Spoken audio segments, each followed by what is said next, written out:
All right, everyone, welcome back to Studio Jake. I, of course, am your host, Jacob Airy. Thank you for joining me today. I am very excited today. I have a very special guest, Teresa Yanaros. Did I say? Yanaris. It's like Yanaris. Daenerys. I got you. Okay. All right. She is the host of Divine Frequency, and I'm very excited to have her on to talk about a whole bunch of stuff. Before we get into that, be sure to like this video, subscribe to the channel, ring the little bell. All that is important because YouTube, the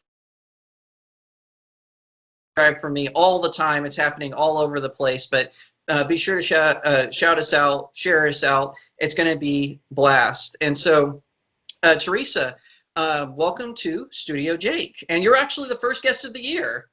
Awesome. Thank you so much for having me, Jake. I love your website. I love everything you're doing with bringing consciousness to pop culture. And there's just so many interesting nexus points that you and I can cover today. So I'm just really excited to be on the show. Thanks for having me.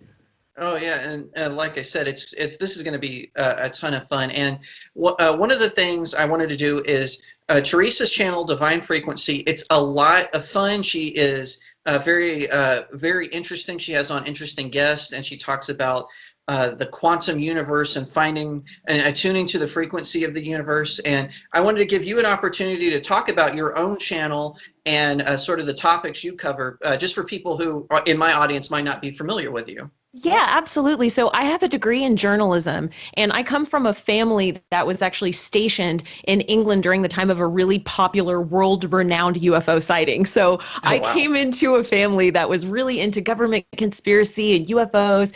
And so when I got my degree in journalism, I went into alternative media, and I've always been really interested in what is the truth underneath the surface. I've always been really interested in how can we go deeper here. And I've been always really interested also in subliminal messaging and how we can bring subliminal messages into our conscious mind so we can make sure that we are aware of the kinds of media that we are ingesting. And I feel like that is so important. So it drove me to creating Divine Frequency, which is my independent media platform. And I have multiple authors and video producers, and we work together to produce all kinds of really just juicy content in different areas. We're very similar, Jake. You know, we cover pop culture, we cover politics, we cover really anything. And the idea behind it is we're really just trying to seek to find that deeper truth and in a way that we can all connect. And it's very uplifting and positive because I feel personally like our whole point on this planet is to really go through this process of truth seeking together. Yeah, absolutely. And one of the things that I always tell people is like, it's okay if you don't believe in this conspiracy or don't believe in that conspiracy, but things are never what they seem, and we know this, especially even in events that happened earlier, just in this month. So things are never what they seem. So absolutely, that's one thing I love about your channel is you're always encouraging people to find underneath the surface, and that's one thing that is always needs more exposure. And one of the things that you recommend sometimes on your channel is you talk about books and what are some books that folks should read and whatnot. So I wanted to, if someone was getting into this, where would you have them start? What are your favorite books to recommend if they Yeah. want to look deeper?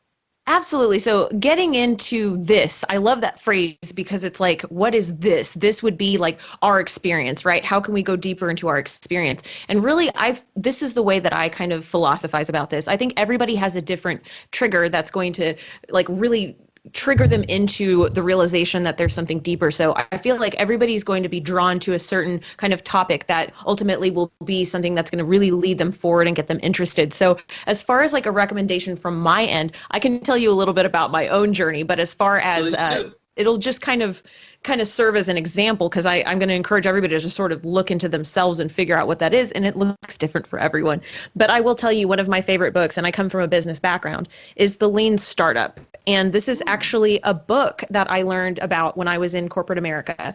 And it's all about businesses and how to start businesses and how to be lean and how to be agile and make sure that you're putting content out there, but then you're shifting or you're able to pivot. So you're really like lightweight and you're not bogged down and heavy. And And what I love about this book is that it's not only good for business. I've applied the lean startup method into pretty much every facet of my life, whether it be relationships or really anything. So I just really think it's a juicy book, and I do plug this book a lot on my channel when I talk about all kinds of different things, because I think it's extremely useful. And I do believe we live in a society where most of us are tapping into content creation or art in some kind of way because of social media. That makes sense. And as far as lean startup, you said it's kind of more corporate and getting into that, but you also apply it like to your own life. What's a main takeaway from the book that impacted you? I think the main takeaway from the book for me was not getting too caught up in too much planning beforehand, because I think that for me, I am very OCD and I'm a perfectionist in some ways, and so I can kind of tend to over plan. And what it really helped me do was to get kind of out of that mindset into creating. Don't, plan, of course, but don't think too hard. Get out there, create something so that you can actually be testing the market. This is where my interest in marketing came from, was actually this book. And Okay. you're testing the market, so you're able to get immediate feedback. And when you do that, it allows you to get immediate analytics to where you can go, okay, what did I learn from this? And then you're synthesizing information faster. And so you're able to pivot faster. And so when you kind of twist your whole mind into that mindset of a lean startup mindset and everything that you do. And so it kind of gets you out of your head and more into the creation aspects. And then you're getting that feedback and you're governing yourself accordingly. That's great. What's your next recommendation? Let's see. What do we have? I have so many books, but I just pulled some of my favorites. So my most favorite book of all time, I wanted to share with you guys, and I'm super interested in if you've heard of this book. But Tad Williams, I know it's a really big book, Otherland, is my most I have favorite. heard of it. I've not read it yet, though. Okay. It's a great book. So this is book 1, and it's The City of Golden Shadow. It's really kind of a big book, but for me, I like fantasy and sci-fi. So my books are big, and that's how I like them. But this is book 1, and it's a 4-book series, and I will tell you that it's written like one big book. So when you read through book 1, you start book 2 right where book 1 left off, and it's just a huge saga. And I will tell you, Jake, it is the best series I've ever read in my life. When you finish the last page, you are just mind blown. It's that good. And Tad Williams and his wife are actually on Twitter, and I follow them both on Twitter, and they're very active. So it's really fun to get to see Tad Williams and his wife doing things on social media. So, and it's cool because he's still active. But they tried to turn Otherland into a video game. I don't think it ended up working out, which I was totally bummed about. But the book is basically about, I guess I would call it cyberpunk a little bit, because it's futuristic. It takes place in the future, and everybody's online, and you're like plugging into VR, and these people get trapped online, and there's a whole like saving aspect. But what I love so much about it is that it's sort of like Game of Thrones in the sense that there are multiple main characters, and so you're getting a perspective from different people throughout the book, and then it all sort of converges, and so you get your main characters, you're seeing things from different sides. It's definitely an adult book. There's a lot of there are heavy topics in the book that it covers, so it's definitely written for adults, but it's just eloquent writing. I'm very image based. I love imagery, and it's so thick with imagery, so it really reads somewhat like a Tolkien book, and it's really interesting, and I would recommend it for anybody who loves fantasy and sci-fi. Yeah, the premise kind of reminds me of, for my fellow anime fans who watch, it kind of reminds me of Sword Art Online. It's a similar premise, video game, and the only way out is they have to beat the final boss at floor 100, and they're starting at floor 1, and each floor gets harder and harder. It kind of sounds like not the same plot, but the premise sounds a lot like that. That's really cool. I love those kinds of stories. Rising the Shield Hero is similar to like that, and whatnot. But now, shifting gears a little bit, we're both into movies. This is one of the reasons I want to have you on the show, and you have some of your favorite movies with you. So I'm now, we didn't talk about this beforehand, so I'm really excited to see what she pulls out. Let's start with how many do you have, by the way, before? Okay, so I have 4 movies. All right, let's see. I'm excited. Okay, so my most favorite movie, or should I start with my most favorite? Start however you want. Go for it. I'm trying to decide how I want to start. Okay, I'm going to start with the most classic. That's what I'll do. The classic. Okay. What I think is the most classic movie. If I'm going to sit down and watch a movie, this is the classic one, and it's Emperor's New Groove. Oh, love that movie. Excellent. I always laugh when I watch this movie. It's one of those movies that's just like heartfelt. I've watched it so many times. It's like whenever I was a kid, I'd almost watch it every day. So I know pretty much every line to this, and it's just an awesome movie. For It's funny. a fun fact, my sister and I, same situation. We watched a movie every day when we were kids, pretty much, and the two of us can actually mute the movie, and we do the parts. And her husband, my sister's husband, my brother, that he didn't believe her, and so she muted it, and me and her went at it, and we got it like perfectly. It was so funny. So yeah, love Emperor's New Groove, one of my all-time favorite anime films. Well, and okay, I'm super interested in your thoughts on this. So Christmas time, there's like a Christmas song. I can't remember what song it is, but the musical artist who sings that Christmas song, and it's a super popular one. I'll have to look it up. You might know it, but it's the voice for Yzma.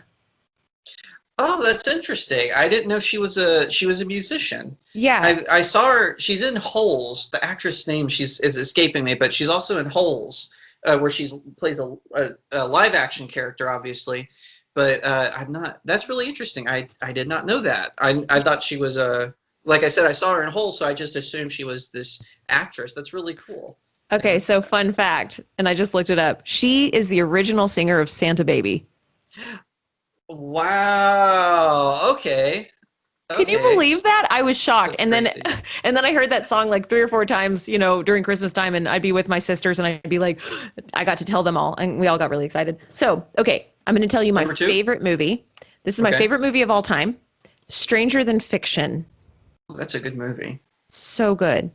I just love Will Ferrell in his more serious roles. I love him in like all his movies, but I really like his more serious roles. I think he's an excellent actor.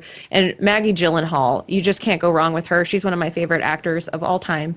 And Dustin Hoffman, Queen Latifah, Emma Thompson. I mean, it's just a star cast, and I love the plot in this. I have a minor in English literature, and so watching this movie for me, it's cerebral, but it's just simple and eloquent. And I just love how every single scene you can take it for its on its own, basically, as its own little tiny, microcosm of some kind of theme that they're really trying to showcase in each different scene. I just think they did a really good job of it. And me as a writer, as a fiction writer, I love that movie because it really kind of encapsulates how writers take inspiration from real life in those kinds of scenarios.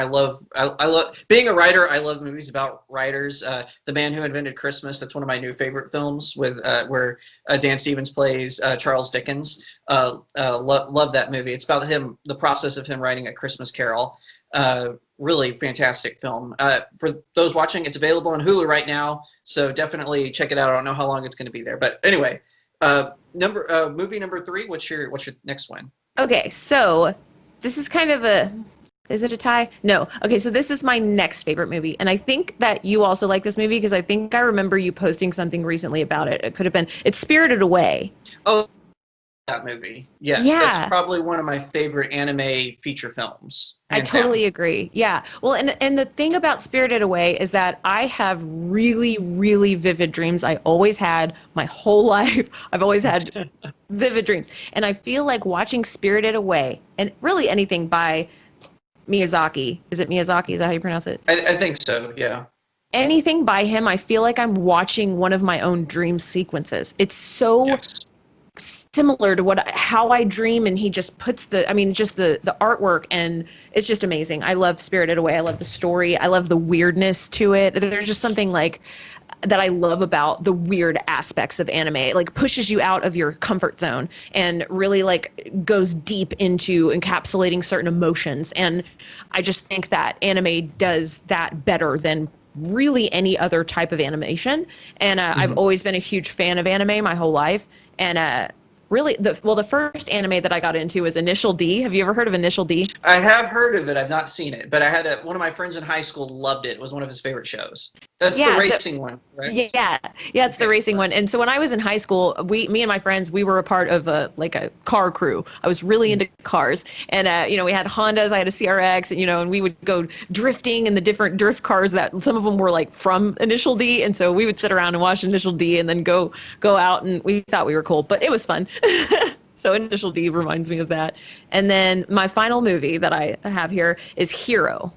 Oh, that's a yeah. I've seen that one as well. That's a good one. What I love about Hero is that the cinematography is just next level. It's like they do so much with the video aspect without words that it's just like you watch it, it's so aesthetically pleasing. And for me, like when I watch movies, I don't know about you, but I can watch movies over and over and over again because I Oh yeah. love movies so much for the different aspects that I get lost. And if I watch something just so beautiful, my mind will go, I'm an artist and I'm a writer too, like you. So I'll start getting creative and my mind goes out and then I have to come back to the story and I'm like, okay, I just missed like 15 minutes of this. So I can watch movies over and over and get new things from them almost every time, which is really fun. But love movies. I have noticed a theme in these movies, and it's that all four of them, they're not quite what they seem. And I have noticed this theme. So, like, for instance, Emperor's New Groove, the Cusco gets turned into a llama, but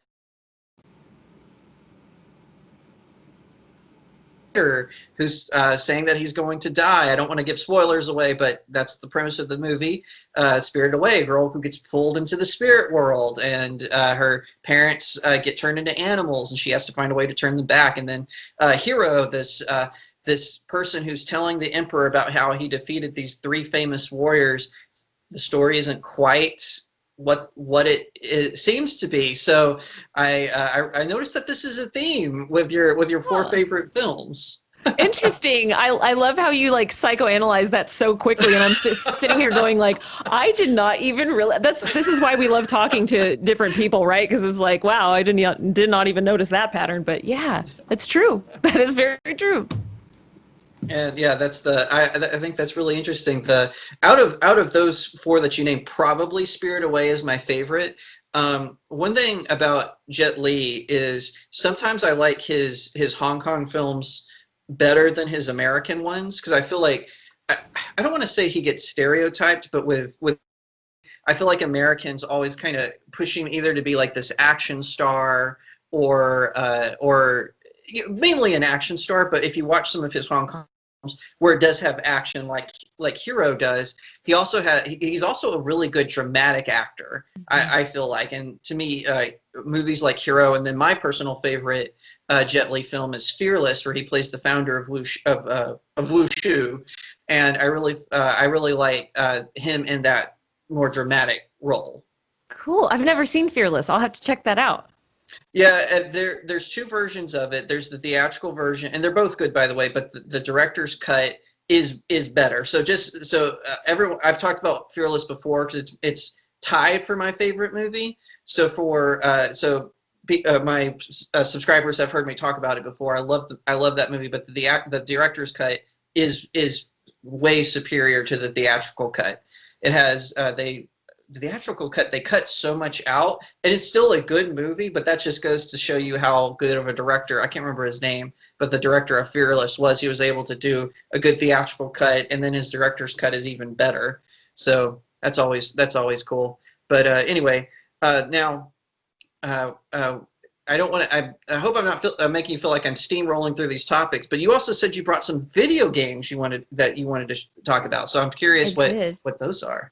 So, I forgot one of the movies. So I was actually in Oh, a movie, and no way! yeah, it's like a really low budget film. And I used to be a technical editor, and one of my friends who worked at the nuclear engineering firm that I worked at came in to my office and was like, "Hey, my sons are filming this movie and they need some extras, and it's a zombie movie. Will you come?" And I'm like, "Yeah, of course I'll be there." So I show up, and I was just in a very, very tiny clip of the very, very end, but I was like, okay. And they put me on IMDb, so I'm actually on IMDb, but it's called Zombie Rising, and it's like a really low Nice. budget film, but it was fun, and it was based in Fort Worth or whatever, so gotta drop that. But okay, video games. So I am a huge huge Zelda fan.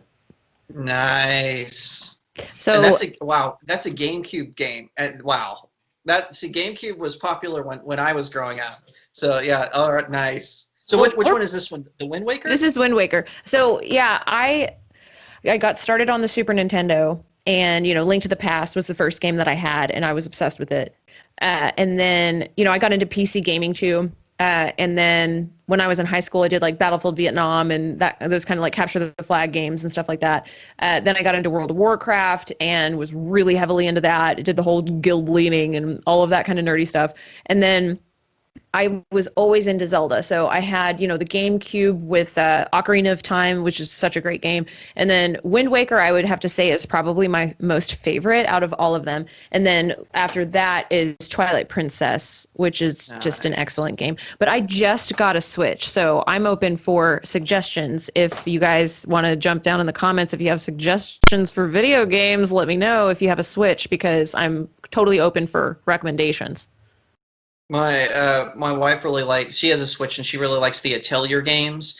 Like Atelier, she loves those. She's real into the because you can mix. She's really into the alchemy type video games, and she loves the fantasy world. I like what is it called? Eska and Logi. That's my favorite of the Atelier series because it's more steampunkish. Okay. As opposed the other more like.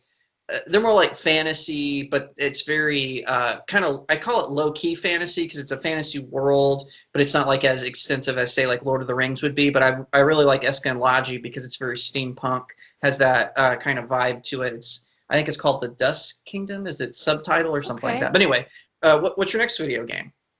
Well, those are all the video games. I mean, I have a ton of video Okay. games. But so I pulled the Zelda games, and then let's see, what are some of the other games I really loved? Oh, okay. So for the Xbox, my favorite video game on Xbox is Resident Evil 5. And the reason why, well, first of all, I'm a huge zombie movie buff. I love zombie movies. It's my whole shtick. My whole family, we love zombie movies. And I'm from Texas. So we're all really into that kind of, survival genre. And we sit around and we talk about it, and we're all, whatever. It's a Texas thing, but love zombie It movies. is, yes. Resident Evil 5 is amazing because it's a co-op game, and it plays like an RPG where it's very open world but plot driven, and you can play it with another player in its campaign form, which I love because as a Zelda fan, I love RPGs, but sometimes you want to play with another person, and Resident Evil 5 did such an amazing job of really incorporating two players so it's like good for you and your wife if you guys want to play a game together,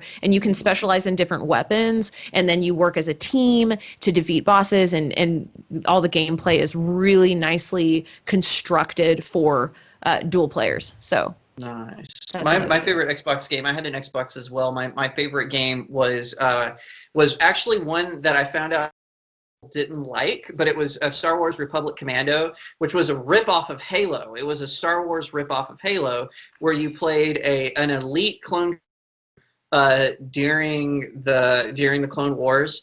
And it was kind of funny because I actually found out I wasn't like into like at the time I wasn't really into like gaming and what gamers were studying and doing and reviewing and whatnot. So I played it and I thought it was the greatest game ever made up until I got a different console, obviously. But I remember I was with a friend who was way more in the gaming community, and I was like, "Oh man, I love Star Wars Republic Commando. It's one of the best games ever." And he goes, "What?" He goes, "That's just a Halo knockoff." And I was like, what? So that was fun. I didn't have a GameCube. I went Sega Genesis, Sega Dreamcast, Xbox, and then the Wii, the original Wii. nice. And then I skipped a few, and now I have a PlayStation 4. So I did not have a PS3 for some reason, probably because my parents didn't want me to have an Xbox and a PS3. They wanted me to come out of my room every now and again. Right. So.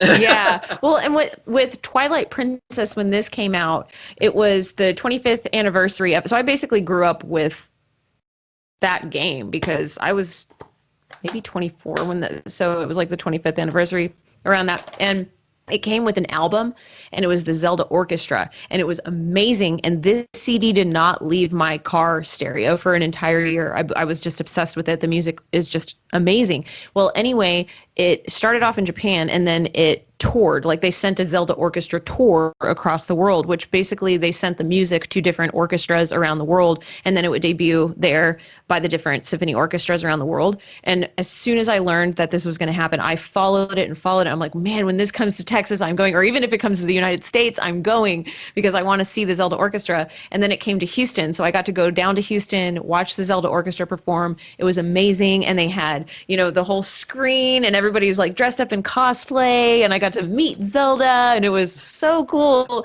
And then a couple years later, it came to Fort Worth, which is where I live, and so I actually got to go see the Fort Worth Symphony Orchestra perform Zelda. I got to take my mom, and as I was walking up to the box office, I started crying because I was so excited, and my mom was like, "What's wrong?" I'm like, "I'm just so excited you're here with me, and you get to experience this with me, because it's literally like the best experience ever." And I'm also a musician, and I used to play in an orchestra with my mom, so it was just really special, and it was really cool. That was a couple years ago. I hope it'll tour again. I'd go again. As one of my friends got me tickets to go to the LA Comic Con a couple of years ago, my first ever comic book convention. Even though I'm a collector, I had never gone to a convention, and I had so much fun. And so then I came back, and I want to go to another convention, like not even this one again next year. I want to go to another convention.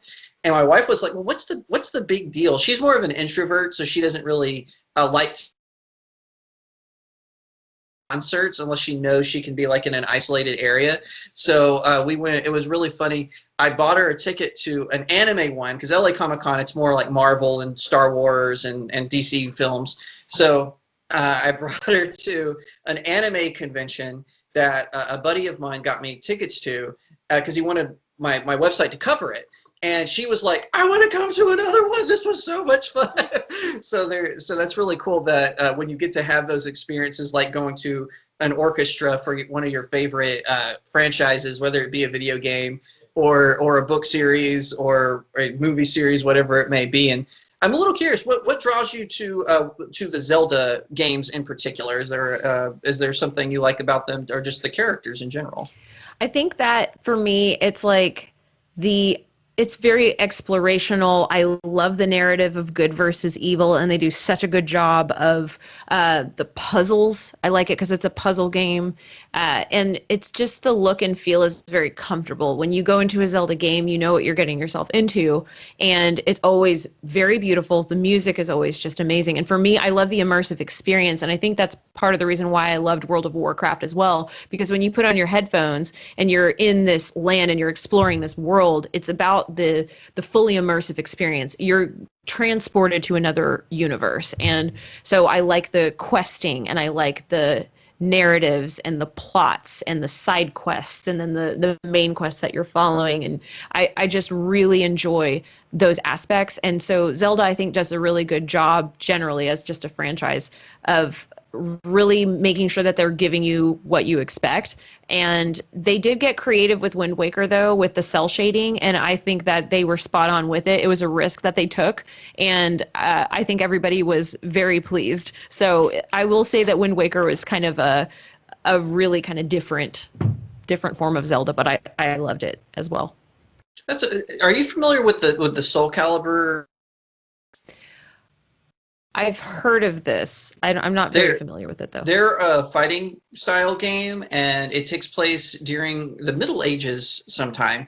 But it's like all these characters are trying to collect this pieces of the sword. It's called the Soul Calibur, or the Soul Edge is an evil sword, so they're trying to collect the pieces to the Soul Calibur, something like that. It's evolved, but there's one, I want to say 4, is actually a playable character. They did a special, or was it 3? I can't remember. One of them, 3 or 4. They did a special one on the version you bought. One had Link, one had a character from Tekken, one had Darth Vader, and another had Yoda.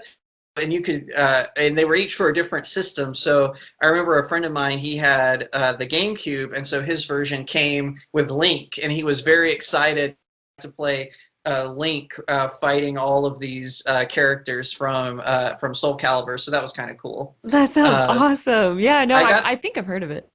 Yeah, I got the Darth Vader because for Darth Vader was on PlayStation, and so I got that version for the PlayStation 4 that I have.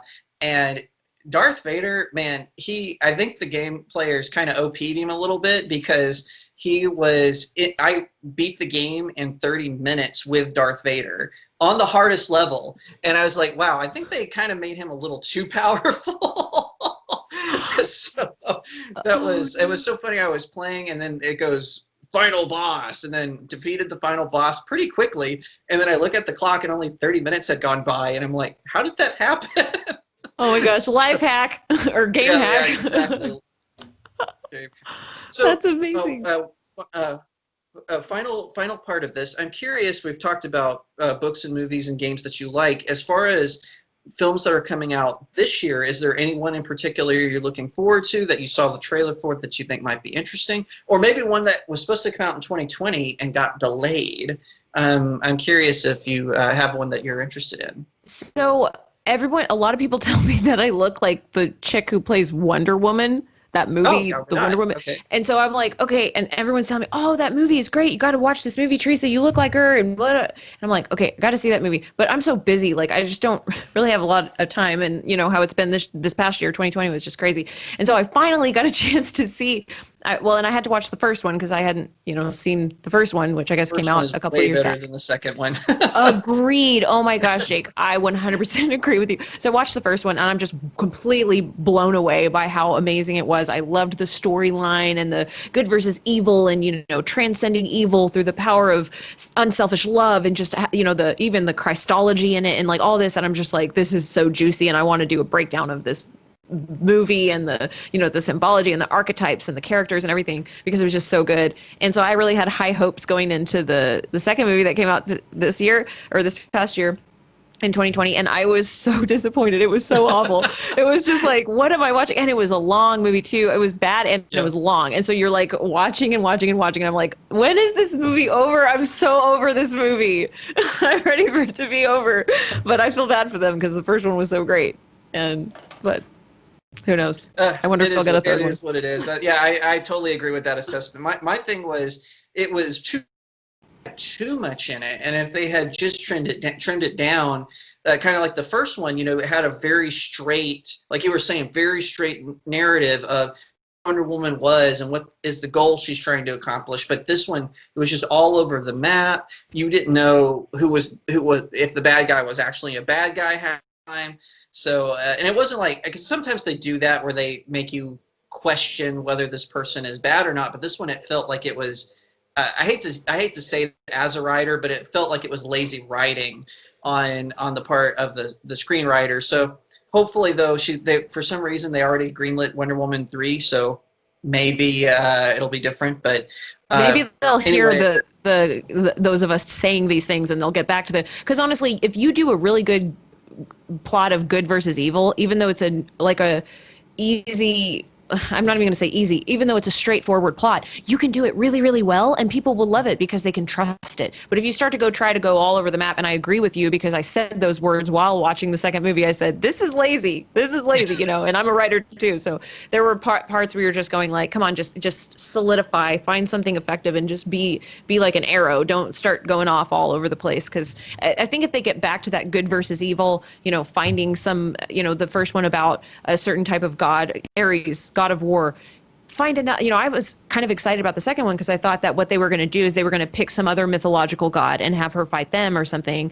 And so I was kind of excited to see, what's the god that they're going to choose, and build up this archetype. But then I was disappointed because they never really did it. So I was hoping for that, and maybe they'll do that in the third. Yeah, and who knows? We have no idea where DC films are headed at the moment. After first they said, we're just going to do standalone films. We're not going to continue our continuity. But then then they said they were. But now, what's his name? Hamada, their new DC Films new director. He's like, oh no, we're not going to do that. We're just going to do this Snyder cut, and then we're just going to go do whatever we want. So everything is up in the air right now. No one really knows. curious, like as far as what kind of movies you like to watch. What are some of your favorite genres? Yeah, sci-fi is definitely my favorite genre because I love, as you know, I spent a lot of time investigating paranormal subcultures of online groups and stuff like that. So I have spoken a lot about different supernatural, paranormal topics. And so for me, I love sci-fi because it's just really chock full of those kinds of topics. My favorite sci-fi in the last couple of years was Arrival. That movie was amazing. I saw it three That's a good times in movie. theaters, and I felt like as I was watching it for the first time, I was just like so excited because I knew it was going to happen. I'm like, I could have been on the panel of writers on this movie because I was so invested in this kind of idea of like communication with the beyond. And it was just really, really a great movie. I thought it was probably one of the best sci-fis just in the last 10 years, honestly. Nice. Yeah, and I agree with you. I didn't like after that movie. I haven't really cared that much for Denis Villeneuve after that. But I agree with you. I feel like Arrival was a masterpiece of science fiction. It was. I didn't really care for Blade Runner 2049. I haven't seen Annihilation, so I could be totally off base with that. But as far as Arrival, like you were saying, especially Amy Adams, what a Yeah. tremendous powerhouse actress. I mean, hands down. I Now, also well, love B horror movies. And that's oh like, really? Yeah. yeah, I See, I like like B action movies. oh, nice. See, I hate action movies. I can't do action movies. It's so boring to me. I'm like, once you've seen one, you've seen all of them. But I think there maybe action movies are more for guys. I don't know. But I love B horror movies, and my mom and I love watching B horror movies together. And so we loved Jeepers Creepers. Drag Me to Hell is like my favorite. But really, just any B horror movie, I'm gonna enjoy it because I just think it's funny, and I think that the directors they get really creative in B horror movies, and so and just from the video producer in me, I love watching really just any kind of B or lower movie because you really get to see how they're having to get creative when they don't have the budget. Yeah, that makes a lot of sense. And before we go, I want to give you an opportunity. Is there any upcoming projects you want to talk about, or do you want to talk about your channel a little bit more? Tell folks about you. I wanted to give you that opportunity here at the end. Yeah, absolutely. So, Oh, and where can Divine people find you? Yeah. So Divine Frequency is my main project. So if you go to thedivinefrequency.com, that's my blog and also where you can find all of the other, material that we have coming out of there. I'm a YouTuber, so you can find me on YouTube at Divine Frequency. I publish a lot of content through there on many different things. I do interviews, I do research projects. I'm an academic researcher, so I'm presenting information all the time there. What's really exciting that's upcoming on Divine Frequency is the writing series. People are doing advice columns, and Jake's actually going to be doing one, so I'm super excited about that. And so make sure that you follow the blog because we have, I have writers and then I have guest writers that are just releasing really amazing content through there. We talk about pop culture. All of it's about empowerment. Everything is about empowerment. So you're going to go in there, you're going to get some really good advice from people, and it's all with the idea to really help you in your life get to a point where you're tapping into mastery. And so I love to share that kind of information. If you go to teresayanaros.com, which is my central website, you can find all the different projects I have online because I have multiple brands that I run. And so if you just go to teresayanaros.com, you can see, well, what's she up to across the board? And then you can kind of use that as the central node to ping out to these other websites that I'm running. Nice. And once again, everyone else, just a reminder, like this video, share it out, subscribe, ring the bell. Also follow me on Twitter, Instagram. It's all at Real Jacob Airy. Of course, my Facebook is Author Jacob Airy. Trying to see what works. And also head over to my website, StudioJakeMedia.com, where I have more interviews. I have film, comic book, anime reviews. I talk about your favorite shows. So definitely head over there, subscribe. You can subscribe by email or through WordPress. And of course, be sure to head over to Divine Frequency, to all those outlets that Teresa mentioned, and follow her there. Teresa, thank you so much for coming on. This was a fantastic conversation. Thanks for having me. And to everyone else, thank you so much for watching, and I'll see you next time right here on Studio Jake.